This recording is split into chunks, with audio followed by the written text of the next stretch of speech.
Good day guys, welcome to the Best Online Tutorials channel. In this one I will show you how to use Notion Formulas 2.0 for progress bars. Okay, so we need to write a clean formula that instantly reads your related task data without using rollups.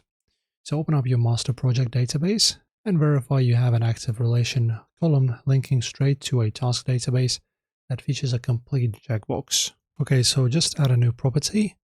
In here, click on plus, and then choose formula right here. Okay, and I will give you a exact formulas 2.0 expression to dynamically map, filter, and calculate your live completion percentage. So the formula is as follows. So just type in this formula here.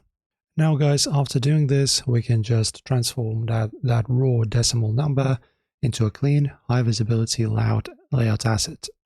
So just click directly on the formula and then go Edit Property, locate the setting labeled Number Format right here, click on it, and then choose percent. It's that row, as you can see from the top.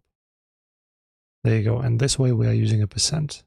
And then here under Show As, for your visual comfort, you can choose either the bar or a ring. So I'll just go for the bar, for example.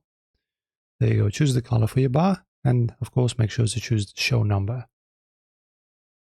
And now whatever you choose here, for example, I can just type in some, and the exact millisecond your team checks the related task box as finished, your project master row will now dynamically advance its progress bar across your dashboard layouts automatically. So this is your rapid formula tutorial, guys. As always, don't forget to like and subscribe, and see you in the next one.